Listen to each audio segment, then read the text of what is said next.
We're here today to give you some insight into planning your schedule for your yoga teacher training. Of course, it's a 200-hour commitment, so there's some availability considerations to look at. We're going to tell you all about them. Are you ready to become a yoga trainer?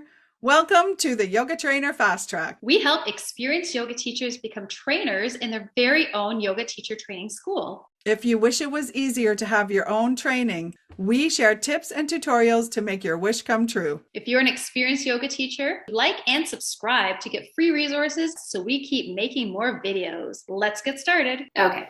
The first one is your space. This is a big deal for me as a studio owner with existing classes. How do you then come and offer a 200-hour training in a space that is hopefully occupied by drop-in classes and workshops and other events? So this is really your first consideration. I was fortunate enough to have two practice spaces in my studio, but if that's not your scenario, you really need to look at what your space looks like and when it's available to host hours upon hours of teacher training.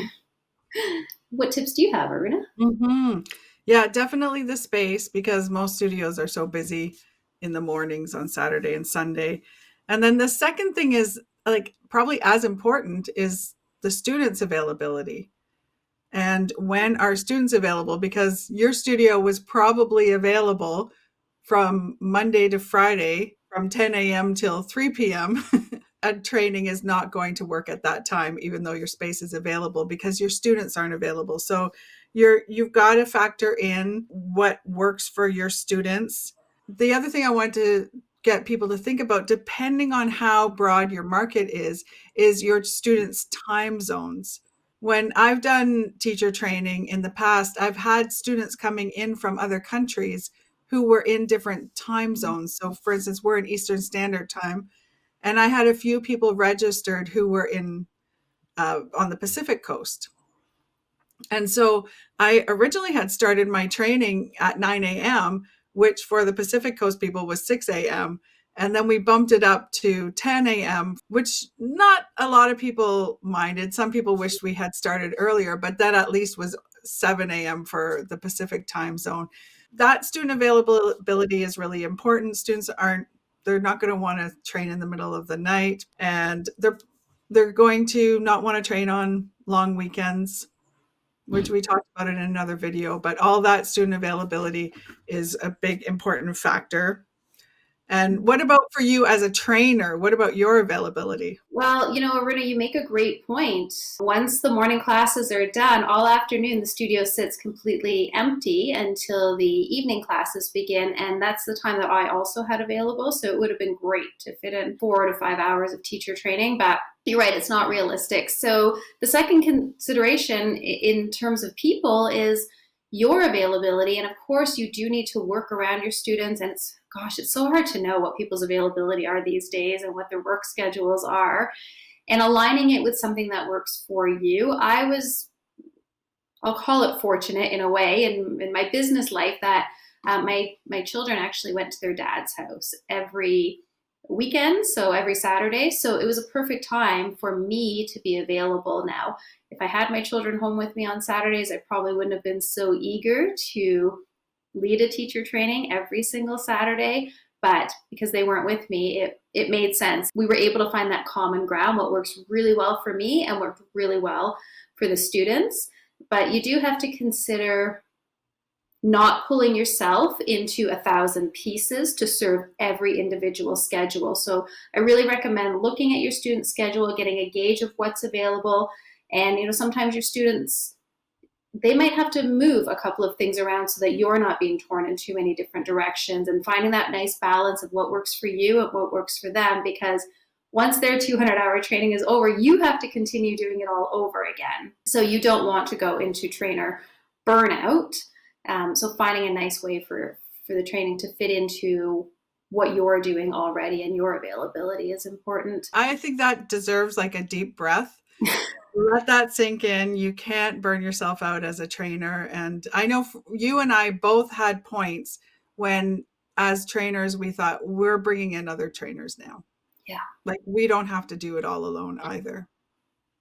Yeah, absolutely. And you want to show up for your students, giving them the best version of you. And you can't do that if you're burnt out and you're losing enthusiasm for the material, or you're just too tired to demonstrate poses or share the philosophy. It doesn't work. So you do need to balance their availability, but try to get them to sort of, I mean, I guess I would say like get input from that, see when they're available to come, and then stick to your boundaries as well. Find that common ground. Absolutely. Yeah. Yeah. And that kind of speaks to the seasonal aspect of it. Like when we first started our teacher training, we were novices at the training and we did everything ourselves. And then as we became more mature in the training, we were able to let go and bring in trainers. I think there's a seasonal aspect to it on a yearly basis. For me, for instance, I've done a summer certification, at least part of the training. Like I did 100 hours in the summer. And I did that every year. But last year, when COVID was here, like I was just so stressed out and burnt out from just keeping the business running. I actually did not do a summer certification for the very first time ever. And that was just like a kind of a seasonal thing. And I'm actually not going to do it again this year. I feel so relieved about it because it's just like there's some in person, some online, and so I'd rather just not schedule it. And I'm going to wait till the fall, and that's the next season when trainings usually start is in the fall. So in North America, it's usually around September, October that the teacher training season starts again, where people are moving back indoors and ready to take a training. So there's definitely a seasonal element to it as well. And if I could just jump on to your point in terms of a seasonal element, one tip I want to share with trainers is look for gaps throughout the year where there might be a slowdown in the attendance of your regular drop-in classes. Where we live in the world, we kind of live in the GTA, or they call it the Greater Toronto Area, and there's cottage country within a 2 to 3 hour drive.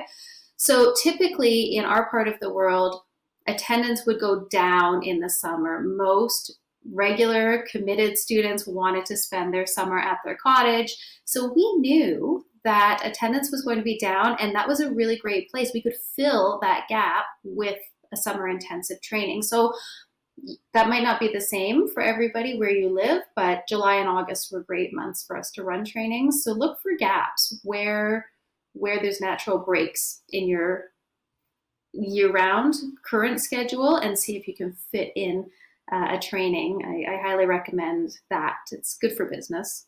Yeah, I think that's the flexibility that the training gives you and having a modular approach gives. So the Yoga Trainer Fast Track really allows people to just offer the 40 hours of in-person training, and then the students can take the 10 hours of recorded training, which is also a nice complement because they can start that at any time. Yep. This is what's really great. Remember, as the trainer, you have all the control. So we want to bring in input and considerations from your students and your existing schedule, but you have the control to run the training the way that you want to run the training in terms of scheduling. Look at your space, look at your students, look at your availability, look at your seasonal availability. And another thing we highly recommend is working with others. Perhaps you have the students but not the space, like one of our other trainers. So she partnered up with a studio, and as a studio, who wouldn't want more business? There's lots of ways to be creative because it is such a flexible program. So even though it is 200 hours of great curriculum, there's so much flexibility and creativity that you can have within that in terms of your scheduling. And we really encourage you to think about your scheduling. You need about a 2 to 3 month lead time.